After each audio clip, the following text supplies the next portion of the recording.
I've already done one review on this thing, but nobody could hear it. And quite frankly, now that I've spent about 90 days with it, I'm not so sure I feel the same way.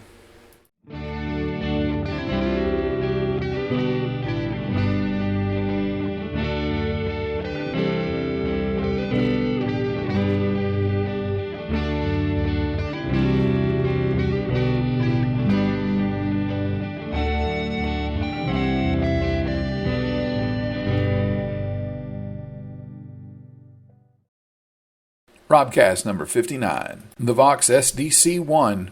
Why can't I like you better? There is no logical reason for me to have bought this guitar. The only thing I could think of is I was full up on mini Stratocasters and I was looking for something different. I had it in my watch list for potential purchases, and I had found out a little bit about it online and seen a couple of reviews, but none of them focused on its clean tones. All were distortion tones, and that was before I really paid attention to the fact that when you run things at high gain, they tend not to sound that different. I guess it's pretty simple. It was on my want list, and something that I used to think was magical happened. Now I know it's just the marketing ploy of the century. This guitar that was on my watch list popped up on the musician's friend's stupid deal of the day. Stupid deal of the day is kind of like a hardware section of a big box store. More often than not, it gets you close to what you're really looking for, but not exactly what you're looking for. For example, this guitar is not the color that I would have wanted. I would have preferred either the red or the black. But when a guitar that usually sells for $220 pops up for $100, you pull the trigger. And that's, I guess, where the term stupid comes in. But in early August of this year, it was on the deal of the day, so I bought this stupid guitar. And then I actually looked forward to its arrival. And the main thing I can say is, well, it was packed really well. Stupid guitar. It offended me while it was still in the box. First off, it's much heavier than I thought it would be. The description says the body is poplar, and for its size, I swear it feels like mahogany. Poplar is supposed to be a lightweight hardwood. Ibanez, Squire, PRS, G&L all use poplar, so I figured it would fit into that range. A mini Strat, which is much larger, weighs 6 pounds. This thing weighs in at almost 5. Stupid guitar. It also has a mini humbucker, and I thought it was a real humbucker when I looked at the picture. That wasn't what I expected to get this little tiny thing. I was hoping to get a little heavy metal machine. Now keep in mind, in August I was a Strat guy. I had an Ibanez Micro, which has as much personality as a 2010 Toyota Camry. I had a Mitchell MM100 that I'd already ripped the pickups out and replaced them with P90-ish pickups. I was looking for a Mini that could shred. And instead, I got mini humbuckers. Now, being a Strat guy, I think I liked all things Fender. And I wanted something, if it couldn't be Fender-ish, it needed to at least be Les Paul-like. And this thing wasn't either of them. It didn't even have the decency to have the size of a pickup that I could mod easily. And that was probably the only thing that's kept me from ripping it apart, at least the first month or so, is that the only thing I could do without much modification is to put in a spacer and use a single coil pickup in the bridge. And technically, I already have 10 guitars that do that. Stupid guitar. And the tuning stability, it is stupid. It just won't stay in tune for 5 minutes. Stupid guitar. I mean, it had the nerve to be exactly what it says it was in the description. A solid body, double cutaway, 18.7-inch scale guitar with 3V3 tuners on a maple neck with a Purple Heart fretboard. And to make matters worse, the gig bag that it came in offers absolutely no protection, and it feels like it should be used more often for wet sanding than carrying it around and protecting it. To be honest with you, sometimes I look at that guitar on the wall and I just focus on it and I just hate it. I just sit there and get a good hate on that offensive little thing, that stupid guitar. I mean, technically, I guess it's my fault because I didn't read the description all that closely or do much research before I bought the stupid little thing and the stupid little deal and brought it to my stupid little house. So I guess the stupid might be on my side more than it is the guitars.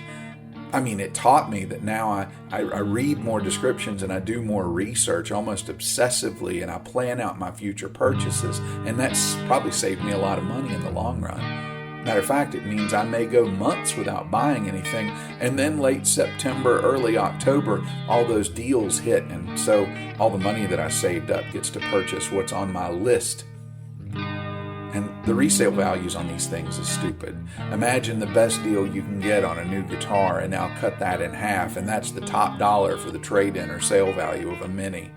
The top dollar I know that someone has gotten for turning one of these in is $50.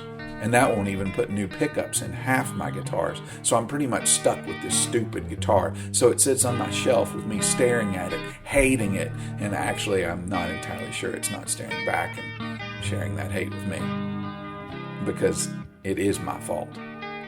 The description said clearly it is a solid body guitar. This is not pressed together sheets of plywood or composite. This thing is an honest hunk of wood. The reason that it's so heavy comparatively is that it's a better piece of wood. I'm not going to debate tone woods, but I am going to say that solid poplar is much easier to work with than composite or plywood. It holds up, and if I were to go hacking on it, it would respond much better for it. The funny thing is, it's routed out for another pickup to go in the bridge, so if I really wanted to modify it, all I have to do is mod the pickup and put in a switch. As far as its inability to shred, well, as Glenn from Spectre Sound Studios has pointed out on countless occasions, and I recently had to admit myself, the guitar's lack of ability to shred isn't from it. With enough gain and a proper recording technique, this thing can sound like a monster. But this guitar doesn't sound that way because I can't play that way. Which brings up another point. I should probably practice more than I purchase. And the reason that it won't stay in tune is twofold. The first is that the nut's too high and I don't know how to fix that. But if you press down on the strings too hard, it'll pull a note sharp. That's the same thing that happens with every guitar. It's just more noticeable on a short scale guitar. And the fact that I play with a natural vibrato, I bend slightly with almost every note, and I bend by habit almost all the time. And instinct is just for me to do that. So I have a guitar that shifts out of tune slightly regularly. And once I notice it, I just can't let it go. And it may sound in tune, but the tuner says it's out of tune. And so when I put it in tune with the tuner and it sounds out of tune to my ear, that's not the guitar's fault. And if you play it with a light touch, it'll stay in tune. And the funny thing is, when I play with a light touch, my fingers move faster, and it draws me closer to the shred that no one but me really wants anyway. Short version, I should practice more often than I purchase. And all these are reasons why I love to hate on this guitar. It's like I said in the very beginning, I was full up on mini strats and I wanted something different. Well, I got something different, and I got exactly what it said it was. And the problem is that my stupid butt expected it to be different, but somehow the same. And it really can't be both. This little guitar is its own thing, and it has its own sound and its own feel, and it makes me play differently. I bought what I set out to buy, and that's what's kept me from ripping it apart so far.